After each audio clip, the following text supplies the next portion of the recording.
नमस्कार, स्वागत है आप सभी का। मैं हूं हिमांशु और आप देख रहे हैं हलचल इंडिया। बेबाक खबर तेज असर। आइए नजर डालते हैं आज की खबरों पर।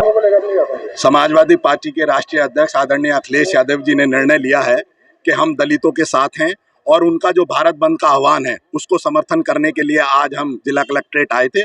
उसी के परिप्रेक्ष्य में आदरणीय महामहिम राष्ट्रपति महोदया के नाम हमने एक ज्ञापन दिया है कि आर्थिक स्तर पर जो आरक्षण में वर्गीकरण की बात कही जा रही है, समाजवादी पार्टी उसका पूरा विरोध करती है। आर्थिक स्तर पर, सामाजिक स्तर पर अगर आरक्षण को बांटा जाएगा तो वो संविधान की मूल भावना के खिलाफ है। समाजवादी पार्टी पीडीए के तहत संविधान बचाओ और आरक्षण बचाओ की लड़ाई लड़ रही है और हम दलित भाइयों के साथ हैं। आज दलगत राजनीति से ऊपर उठकर हमने इस चीज का समर्थन किया है और हम अपने दलित भाइयों के साथ हैं। देखिए, जो ये धरना चल रहा है ये एससी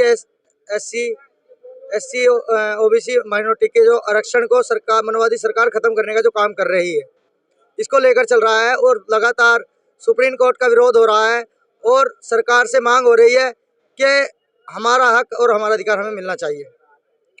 जैसे कि आज इतने लोग यहाँ इतनी जनसंख्या में आए भाई के एक कॉल के द्वारा, और जल्द से जल्द अगर सरकार इन काले कानूनों को वापस नहीं लेती तो हम लोग सड़कों पर उतरने का काम करेंगे और फिर एक लंबा आंदोलन चलेगा।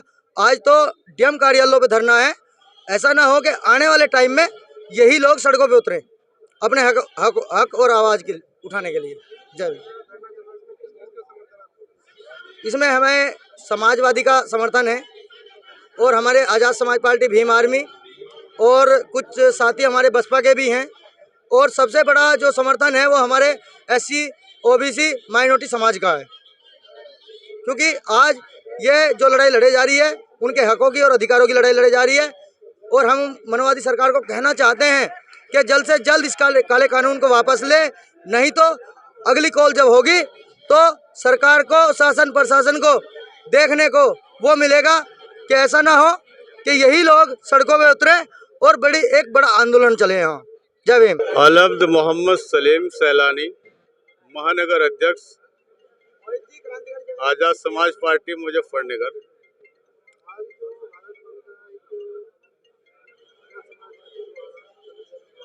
जी, इसका तो शॉर्ट में ये मसला है कि ये जो आंदोलन हो रहा है ना, जितनी जिसकी संख्या भारी है उतनी ही उसकी हिस्सेदारी होनी चाहिए, और ये सुप्रीम कोर्ट ने नहीं किया। उसके खिलाफ भी है, सरकार के खिलाफ भी है। हमें इस तरह के मामले नहीं चाहिए। या तो जनगणना कराए सरकार और जिसके जितनी भी संख्या बैठती है उसके हिसाब से उसको आरक्षण दिया जावे, वरना यह आंदोलन इसी तरह बरकरार रहेगा। अगर आज भारत बंद के लिए एक दिन लिया गया है, आइंदा अगर जरूरत पड़ेगी तो इसमें 11 तारीख रखी हुई है, जिसमें दिल्ली के अंदर धरना दिया जाएगा। किसी भी तरह से पीछे नहीं हटा जाएगा। ये हमारे हक की बात है, समाज की बात है, समाज की भलाई की बात है।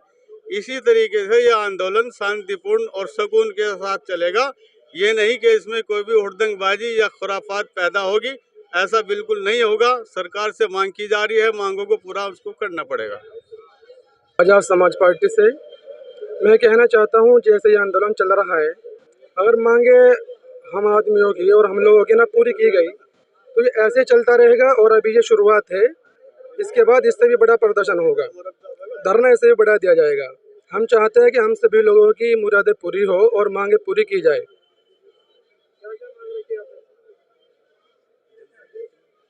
जो भी जनता के हित में, जनता के फायदे में है, वो सारी मांगे पूरी होनी चाहिए। वो चाहे छोटी मांग हो या बड़ी मांग हो, जो भी उसके फायदे की है, हिंदू मुस्लिम का जैसे आपस में भाईचारा होना चाहिए, वो सारी मांगे। देखिए, भारतीय जनता पार्टी चाह रही है कि आरक्षण में छेड़छाड़ हो किसी न किसी बहाने से। वो कोई ना कोई बहाना लेकर बहुत लंबे समय से आरक्षण के साथ छेड़छाड़ कर, यही हमारा मुद्दा भी था। तो कहीं ना कहीं उसकी शुरुआत है, क्रीमी लेयर की जो शुरुआत करना चाह रही, जो वर्गीकरण करना चाह रही भारतीय जनता पार्टी।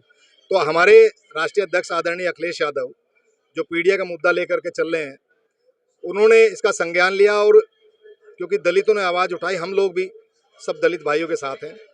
जो आरक्षण की व्यवस्था बाबा साहब भीमराव अंबेडकर ने दी है, उसके साथ अगर भारतीय जनता पार्टी छेड़छाड़ करेगी तो उसे बर्दाश्त नहीं किया जाएगा। आज जो आरक्षण को लेकर के उसकी मूल भावना से खिलवाड़ करने का फैसला सरकार ने किया है और जिस काम खुद नहीं कर सकते उसको सुप्रीम कोर्ट को आगे करके करवाने का काम किया है, हम उसकी बेहद निंदा करते हैं। आज समाजवादी पार्टी का पूरी तरह से इस बंद को समर्थन है, क्योंकि आरक्षण का प्रावधान एक शैक्षिक आधार पर नहीं था। इसके 3 कारण थे। सामाजिक, क्योंकि इन लोगों को सामाजिक तिरस्कार का सामना करना पड़ा है, इनको आर्थिक उन्नति का सामना करना पड़ा है और इनको शैक्षिक उम्मीदवारों का परेशानी का सामना करना पड़ा है। इसलिए ये इसमें वर्गीकरण करके हमारे लोगों को पीछे हटाना चाहते हैं, चाहे उसमें हमारे SC ST के हों, चाहे पिछड़े हों, चाहे अति पिछड़े हों, हम सब एक तरह की समस्याएं हैं, एक तरह का आरक्षण का प्रावधान है। लेकिन ये इसकी भावना से, मूल भावना से खिलवाड़ करके इसको समाप्त करने की साजिश है। मैं तो उदाहरण देकर कहना चाहता हूँ, राष्ट्रपति बनने के बाद भी द्रौपदी मुर्मू को आज तक मंदिर में पूजा नहीं करने दी, मंदिर में घुसने तक नहीं दिया।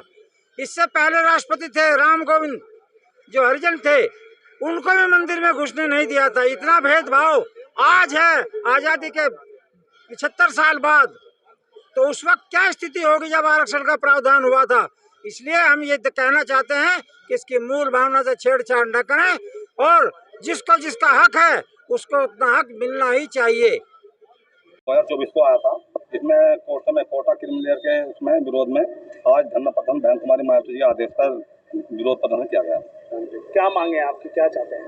बस ज्यादा कोटा पहले मिलता, पूरा कोटा तो करे और इसे आरक्षण को नवी सूची में डाला जाए।